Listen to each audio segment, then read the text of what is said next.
the Digital India event in San Jose. Prime Minister Narendra Modi speaking. Thank you.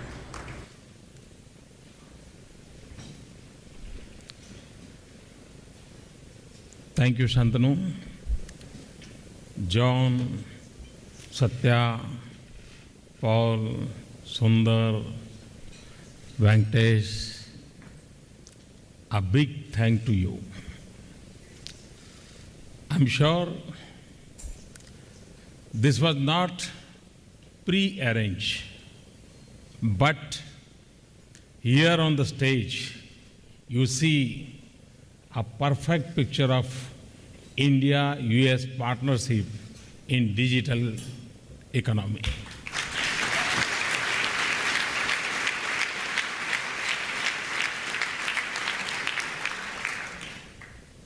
Good evening, everyone. If there was ever a gathering under one roof that could claim to be shaping the world, it is this.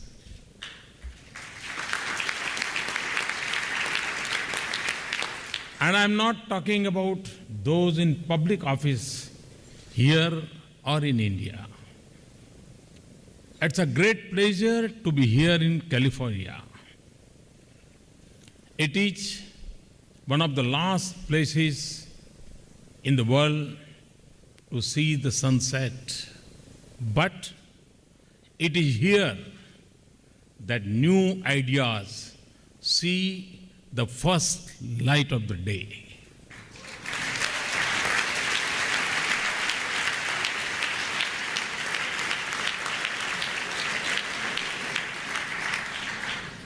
It's a great honor that you have joined us tonight.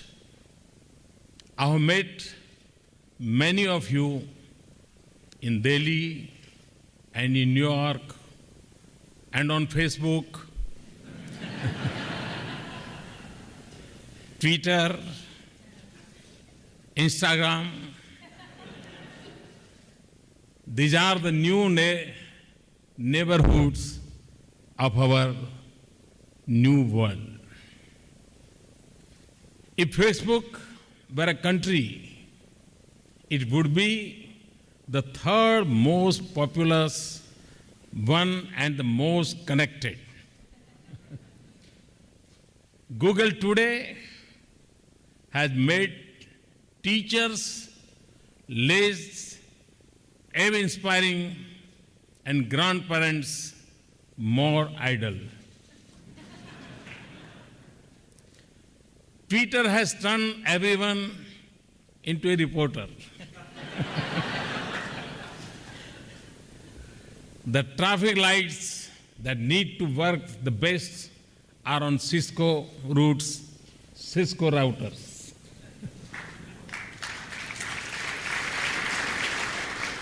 The status that now matters is not whether you are awake or asleep, but whether you are online or offline.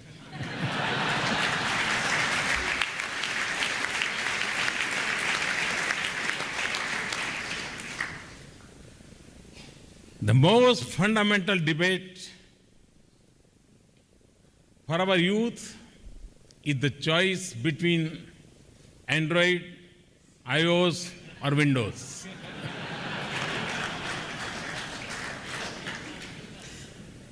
From computing to communication, entertainment to education, from printing documents to printing products, and now to Internet of Things, it has been a long journey in a short time.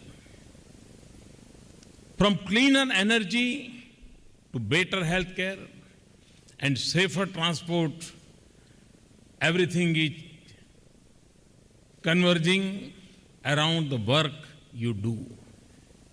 In Africa, it is helping people transfer money on phone. It has made reaching small island states no longer a journey of adventure, but a convenient click of a mouse.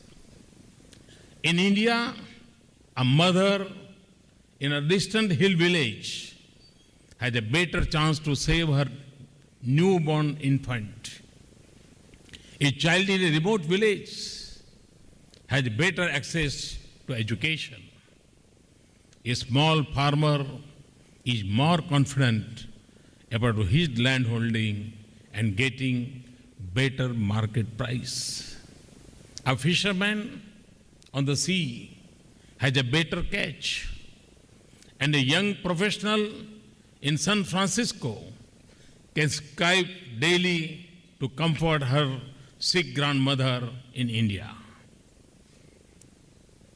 An initiative by a father in Haryana for selfie with daughter to draw attention to the girl child became an international movement. All this is because of the work you people are doing. Since my government came to office last year, we have attacked poverty by using the power of networks and mobile phones to launch a new era of empowerment and inclusion.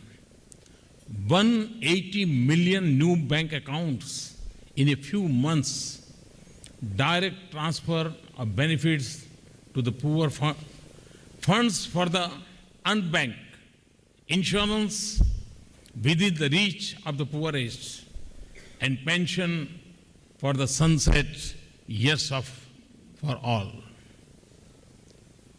By using space technology and internet, we have been able to identify in the last few months 170 applications that will make governance better and development faster.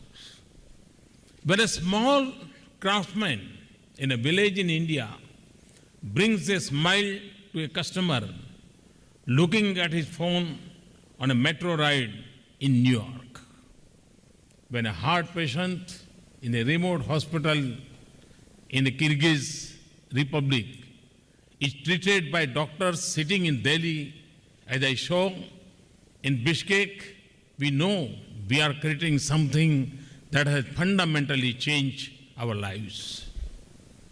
The pace at which people are talking to digital technology defies our stereotype of age, education, language, and income. I like recounting my meeting with a group of unlettered tribal women in a remote part of Gujarat. They were present at a local milk chinning plant I was inaugurating. They were using cell phone to take photographs of the event. And I'm talking about the tribal women. And they were not educated. I asked them what they would do with these images. And the answer was a surprise for me. They said they would go back, have the images downloaded onto a computer and take a printouts. When I heard this word download, it was a surprise for me. Yes, they were familiar with the language of digital world. And farmers in Maharashtra state have created a WhatsApp group to share information on farming practices, not only recipes. Customers, more than creators, are defining the use of product. The world may be driven by the same ancient impulses. We will continue to see human struggles and successes. We will witness human glory and tragedies. But in this digital age, we have an opportunity to transform lives of people in ways that was hard to imagine just a couple of decades ago. This is what sets us apart from the century that we have just left behind. There may be still some who see the digital economy as a tool of the rich, educated, and the privileged. But ask the taxi driver or the corner vendor in India what he has gained from this cell phone, and the debate gets settled. I see technology as a means to empower and as a tool that bridges the distance between hope and opportunity.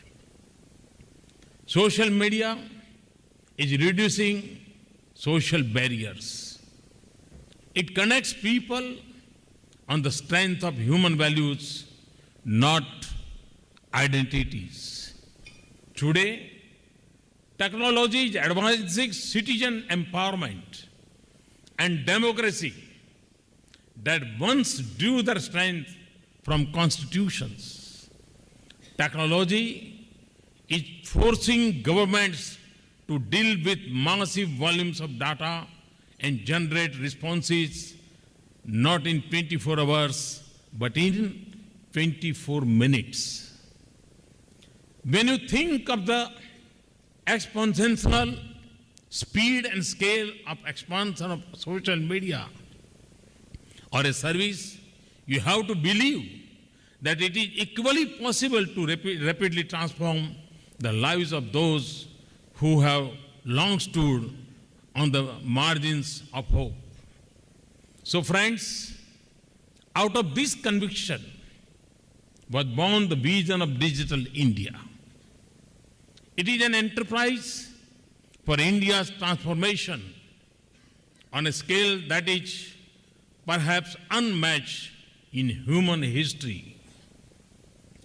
Not just to touch the lives of the weakest, farthest, and poorest citizens of India, but change the way our nation will live and work. For nothing else will do in a country with 800 million youth under the age of 35 years, impatient for change and eager to achieve it. We will transform governance, making it more transparent, accountable, accessible, and participative. I spoke of e-governance as a foundation of better governance, efficient, economical, and effective. I now speak of m-governance or mobile governance. That is the way to go in a country with 1 billion cell phones and use of smartphones growing at high double-digit rates. It has the potential to make development a truly inclusive and comprehensive mass movement. It puts governance within everyone's reach. After mygov.in, I have just launched the Narendra Modi mobile app. They are helping me stay in close touch with people. I learn a great deal from their suggestions and complaints. We want to free our citizens from the burden of excessive paper documents in every office. We want paperless transactions. We will set up a digital locker for every citizen to store personal documents that can be shared across departments. We have set up e-beach portal to make approvals for business and citizens easy and efficient so that they concentrate their energy on their goals, not to government processes. We are using technology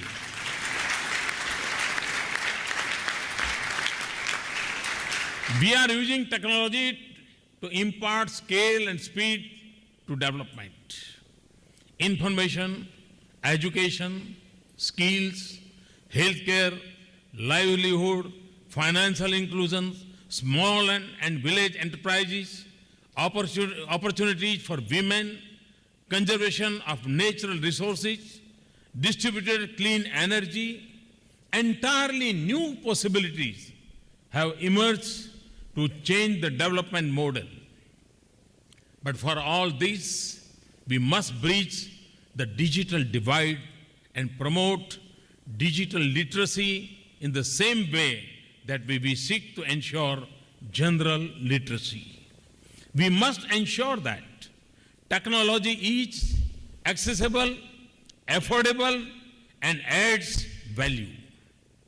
We want our 1.25 billion citizens to be digital connected. We already have broadband usage across India go up by 63% last year. We need to accelerate this further. We launch an aggressive expansion of the national optical fiber network that will take broadband to our 600,000 villages. We will connect all schools and colleges with broadband.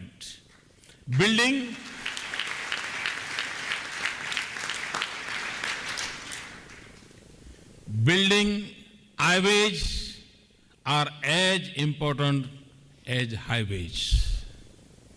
We are expanding our public Wi-Fi hotspots. For example, we want to ensure that free Wi-Fi is not only there in airport lounges, but also on our railway platform. Teaming up with Google, we will cover 500 railway stations in a short time. We are also setting up common service centers in villages and towns. We will also use information technology to build smart cities, and we want to turn our villages into smart economic hubs and connect our farmers better markets and makes them less vulnerable to the whims of weather. For me, access also means that content should be in local languages. And I'm happy that Sundar has already announced. In a country with 22 official languages, it is a formidable but an important task. Affordability of products and services is critical for our success. There are many dimensions to this. We will promote manufacture of quality and affordable products in India. This is a part of our vision of Make in India and Digital India and Design in India.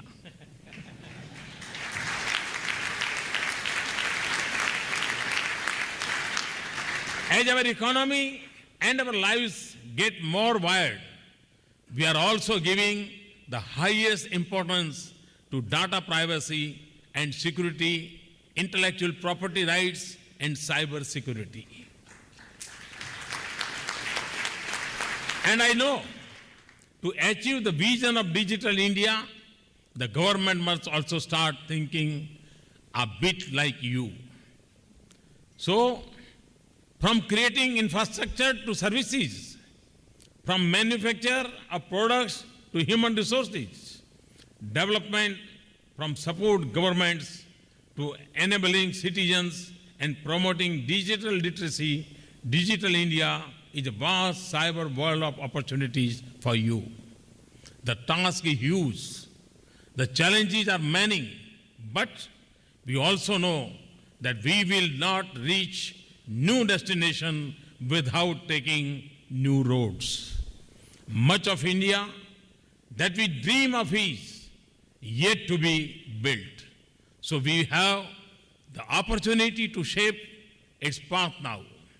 and we have the talent, enterprise, and skill to succeed. We also have the strength of the partnership between India and the United States.